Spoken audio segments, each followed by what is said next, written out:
So originally, Alice was going to do this, but then we moved the date, and she couldn't make it, so she got hairier.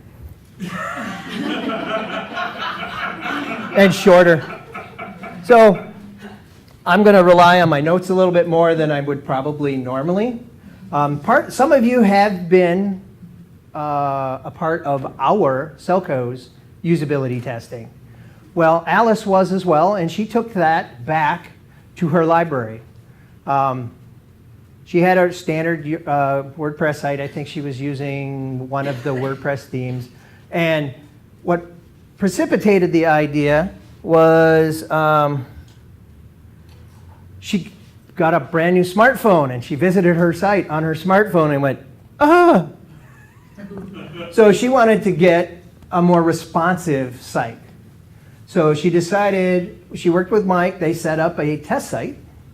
So she went to a responsive theme, set up the theme, and then wanted to test to see if it was going to be too much of a shock for her users. So she wanted the responsive site, and she also wanted to highlight services and promote the independent use of those services from the website, right? The Holy Grail. Have them go to the website rather than call you. So what she did was she decided she would do a usability testing to see if the patrons could find and utilize the services, ensure that the site is organized in a way that makes sense to the users. That was one of the problems we ran into when we did ours. It was like, this makes perfect sense. And then when we had folks in, it was like, and we're like, huh. So, just a quick question. Who remembers the old website? Yeah. I have dreams. And then, so she was part of that. So she wanted to make sure her new site, which had slightly different navigation than the old site. I wish we had a before screen capture, but we don't. And she wanted to encourage the staff to be familiar with the website so that if patrons asked, they could show them on the website where to find things. So rather than have folks come into the library, she decided to go with an email survey. She had an email survey that was 7 questions long, so it was short enough that they would, encourage to actually do it. But it had enough questions where she could get the information she wanted. She sent them out to her 7 board members and 3 staff. What she was looking for, why she decided to do it this way rather than have them come in, was she wanted them, the users or the testers, to do it where they were most comfortable, whether it was work or home, and on their own devices. So one of the survey questions was, what did you use? And it was pretty interesting. You would have thought, since they could do it at home, most of the people would be using a PC. That's not what they found out. About half on tablets and half on phones.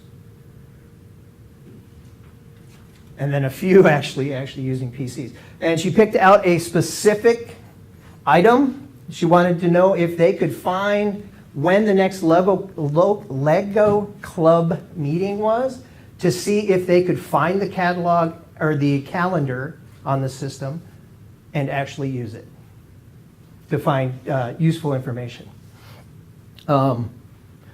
They also moved where the login was to go to my account, so she wanted to make sure that they could find that. And then number 4, the hours. They're using this cool little plugin that actually expands the hours, so it only shows the current day, and then you have to click on it to see the whole week's worth of time slots. So she wanted to make sure that they could find the hours.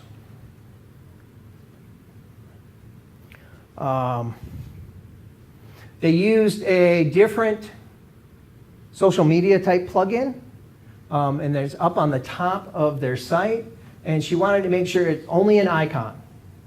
So she wanted to make sure that the icons were intuitive enough that they could find the email link and actually send an email off. And then, can you find the name of the app that you can download to manage your library account? They must have a bookmine app loading icon somewhere on their site. And then the last one was the generic, are there any aspects of the website that you particularly like or dislike so that you can get a more open-ended feedback.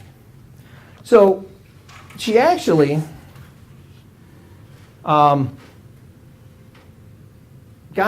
all 7 folks to respond, which is amazing, actually. So what she found out was there were 3 phones, 3 tablets, and only 2 computers. So when you're designing your website, you're laying it out on your computer. So you don't always think about what other devices users may be using to access your site. So she found out that only 2 of the 7 were actually using computers with big monitors. So that kind of changed her perspective on how to deal with website design and changes that she was going to do in the future. And here, there is, we'll have these slides up, correct? Yes. Yeah, so here is a responsive site that she didn't know about that I told her about. So if you want to do a quick test, you don't have to have all these devices. You can go to this website, which will be in the PowerPoints, and then you put in your library, and then there's a little drop down, and you can see what your site will look like on any model of phone that they support, any model of tablet, and any model of netbook kind of device, or a regular computer. So it's a pretty handy little tool if you're trying to figure out how responsive your site is. Also, sometimes the patrons just want information and not icons. So they ended up actually putting words underneath, and I'll show you the site real quick. They actually put words underneath some of the icons to show what it was, to make it so there's no thinking involved. You just look at it and go. One of the things they found out was the catalog was frustrating because when they used the search off the website, that plugin of mine that takes you to your catalog, it by default used to only show you your specific library's holdings. Well, their patrons didn't like that. They still wanted it branded plain view, but they wanted to see everybody's. So she asked if I could change the plugin. I went, that makes sense. So I changed the plugin, and now you all have that ability. If you go into the widget, you can select all libraries. So what it will do then is it'll show the holdings for all the libraries in the system, but it'll still be under your profile. So then they can still go up to the drop down and select your library. And one other thing that she found, from the catalog, they thought it would be nice to have a link back to the main site. And I think maybe that was driven by originally on the plugin, when it opened the catalog, it was in the same tab. Also, when I went in there to change it, I had it pop in a new tab. So they won't actually be kicked off your library's website. They will actually move to bring a new window or new tab up to go to the catalog.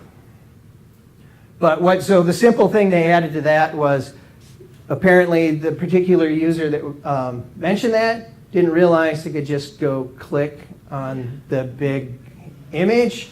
So she changed the graphic image and had Tyler swap it off, and it says, what is it, library website? I think Chris updated that one, not me. I Oh, don't okay, remember. even better, right? So then they actually had on their header image that they could click it to go back to the library website. So that's what she found out, and she did it fairly, I don't want to say labor intensive, because she still had to come up with the catalog or the survey, send it out, get it all, and she sent it out by email, put a link to their test site. It must not have been too intimidating because she got 7 of 7. Or she got 7 of what? 10. So she got 70% participation, which is really good. I'll show you what they ended up as. I keep wanting to touch it like a tablet.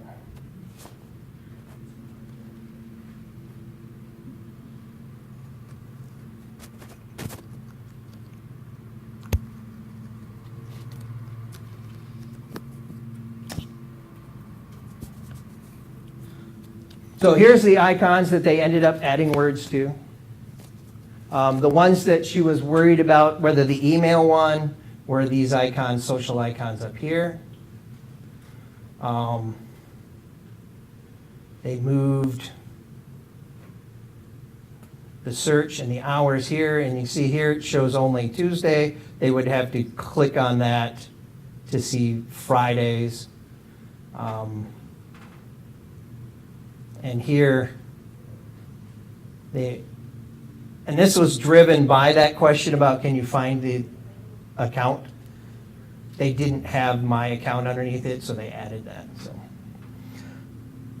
any questions on how you could maybe institute the same kind of tests at your own library? If I can just share what I've been doing, because we've always had a hard time finding people to help with usability. So we've folded into new hire training. So we have like a scavenger hunt where we give them a list of things to do on the website as like their orientation. Then we use that feedback to fix things. Okay, so what Jake was saying is they made it part of the orientation. They gave a list to the new hires, a list of things to go find on the website. And then what they couldn't find, they got feedback and then fixed that so it would be easier the next time. Have you thought about opening that up to random patrons? Not yet. No, we were captive audience with the new hires. So. Jake said no, they hadn't really gotten around to offering that up to patrons because, well, that's optional and new hires have to do it. So, how are we doing for time? You're running a little short. I'm always running short because I just go so fast. I don't like standing up in front of people. But you teach. Yeah, I don't have to like it. That explains a lot, Terry.